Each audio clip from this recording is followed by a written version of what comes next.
This is ERi-TV, dear viewers. Welcome to English News Broadcast for this hour. Following are the major headlines for today, Tuesday, September 19.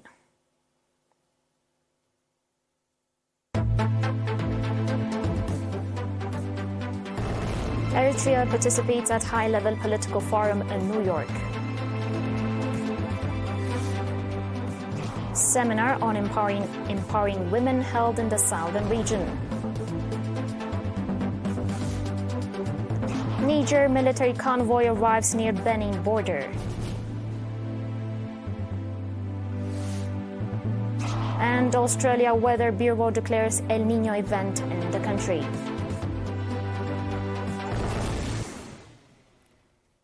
On your local reports, high-level Eritrean delegation led by Mr. Ousmane Saleh, Minister of Foreign Affairs, has participated at the high-level political forum on sustainable development held in New York on 18 September.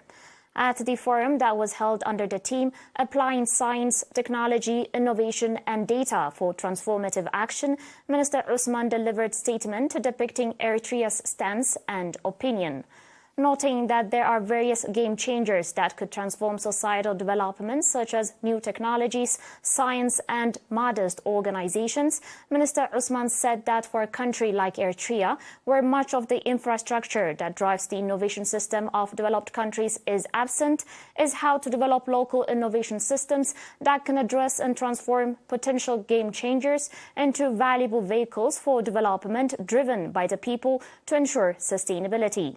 Despite of lack of resources, Minister Ousmane went on to say that Eritrea's primary healthcare system and its modest achievements has achieved remarkable reductions in child mortality, maternal mortality, and close to universal vaccination coverage for children, as in strongly maintaining the spread of HIV/AIDS and COVID-19 pandemic.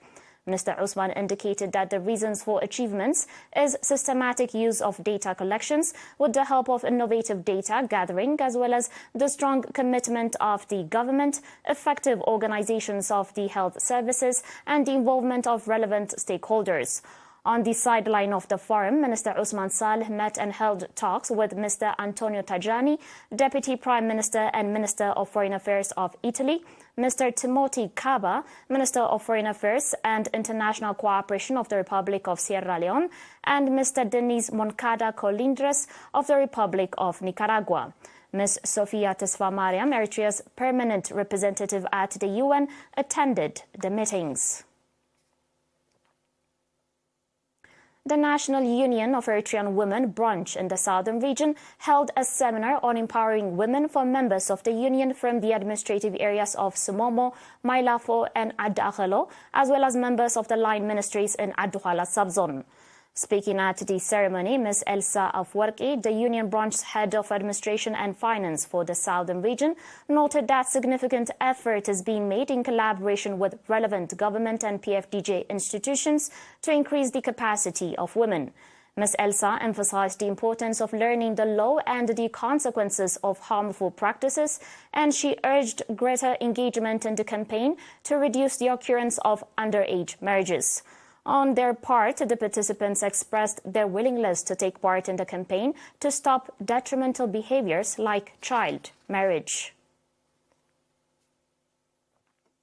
On your last local report, the National Association of Hearing Impaired in the Central Region organized sign language and makeup training for 44 of its workers and members.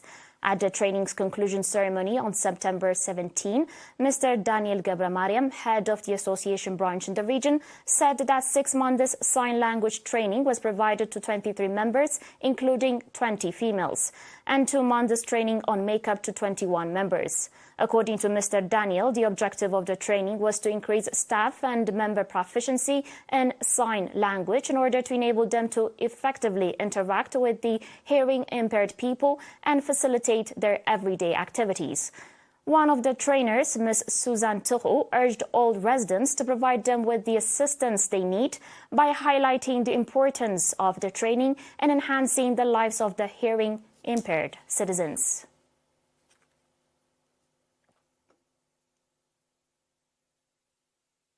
Dear viewers, do stay with us for your international reports and more after the short break.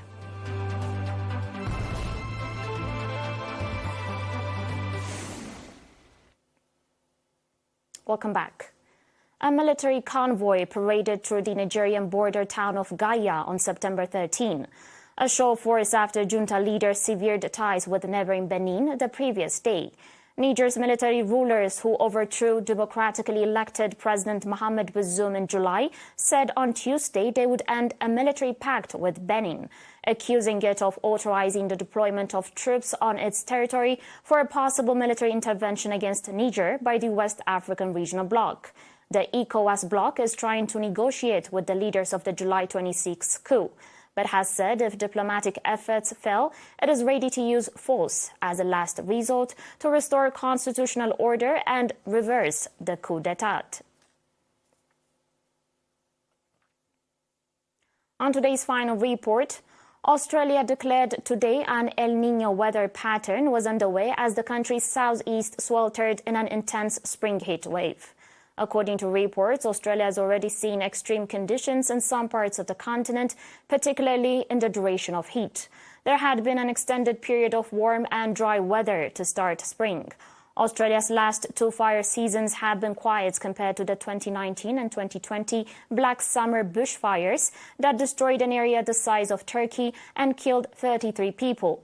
But the declaration of El Niño has heightened fire risk of the upcoming season.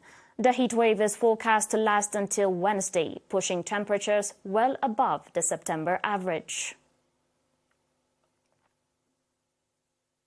That was all with your domestic and international reports for today, dear viewers, and now a very quick recap of the major headlines.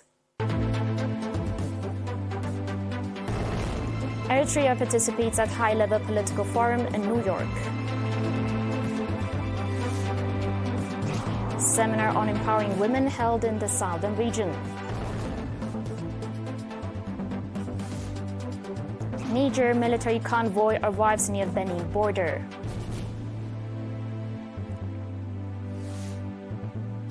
And Australia Weather Bureau declares El Niño event in the country.